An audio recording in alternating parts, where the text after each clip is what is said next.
Bonjour à tous, ici Yakuneko et bienvenue pour la vidéo de la semaine. Cette semaine c'est la reprise après une semaine sans jump et on fait le plein de news. Avec un arrêt, une reprise et un animé d'annoncer, il y a clairement de quoi faire.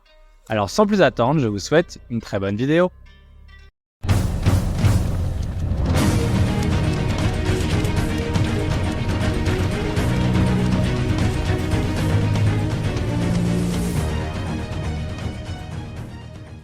Un seul absent cette semaine et c'est Hunter x Hunter.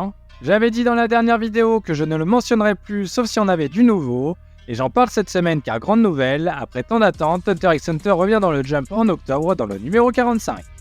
En espérant que ça soit pour un bon moment cette fois-ci, et rien n'est moins sûr car Togashi nous faisait part il y a quelques jours sur Twitter que son dos lui refaisait mal.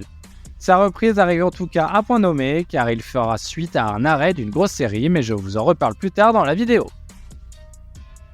Du côté des nouveautés en tout cas, il ne reste que Imaten qui ne compte pas encore les 7 chapitres nécessaires. C'est Witchwatch qui s'offre la couverture cette semaine. Cette couverture et ses pages couleurs sont pour fêter l'annonce de son animé. J'ai hâte de voir ce que ça va donner, je ne me suis jamais trop intéressé à ce manga, ça me donnera peut-être envie. On enchaîne avec une belle page couleur d'Akane Benashi pour promouvoir son tome 12. Et de même pour Blue Box pour promouvoir son tome 16. Et justement, on va en parler car c'est sa deuxième semaine de vente.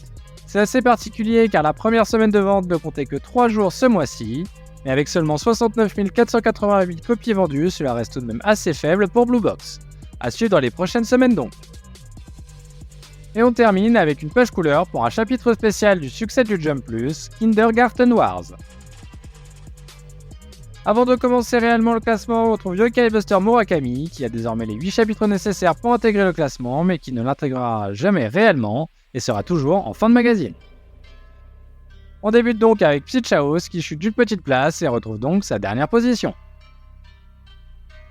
Il a bien évidemment une nouvelle fois échangé sa place avec Kyokuto Necromance, qui est donc avant-dernier cette semaine. Du côté des ventes de son premier tome, évidemment pas de surprise, avec ses 3891 ventes en 2 semaines, il se dirige très rapidement vers une annulation. Super Psychic Policeman Shoujo chute de 2 places et s'offre donc son deuxième trio de fin de l'année, bien loin de ses standards du début d'année. Kill Blue échappe de très peu à un deuxième trio de fin consécutif avec ses 12e places.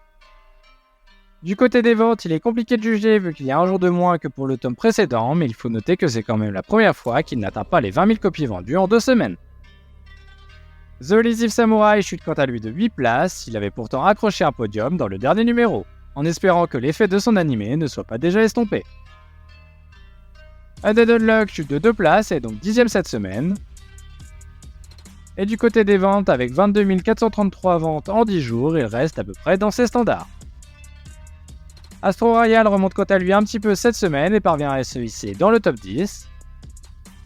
Ultimate Exorcist Kiyoshi intègre donc le classement pour la première fois, sans être passé par la case page couleur, ce qui est plutôt une mauvaise nouvelle.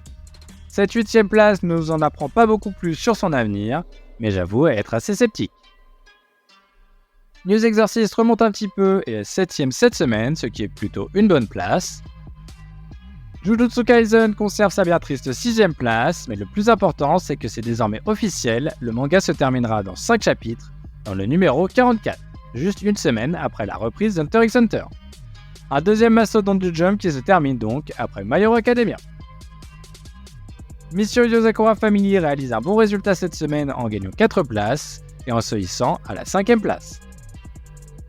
Ed réalise une performance dans sa norme avec un peu moins de 25 000 copies vendues en 10 jours. Mien Roboko chute du podium mais reste dans le haut du classement. Sakamoto Days quant à lui revient de lead color et ne manque pas le podium avec cette 3ème position. Malgré cette courte première semaine, on peut également dire pour Sakamoto Days qu'il est en dessous de ses standards avec ses 74 509 copies vendues en 2 semaines. One Piece comme d'habitude conserve sa 2ème place. Kagurabashi revient quant à lui 2 pages couleur à la meilleure des positions pour la 2ème fois de l'année. J'ai hâte de voir à quel point il va réussir à monter et s'il arrivera dignement à remplacer les gros noms qui quittent le magazine cette année. Et voilà qui conclut la vidéo de la semaine, j'espère qu'elle vous aura plu, vous êtes en tout cas de plus en plus nombreux à regarder les vidéos et ça fait très plaisir. N'hésitez pas à vous abonner si vous ne voulez pas manquer la prochaine. Et sur ce, je vous dis à la semaine prochaine.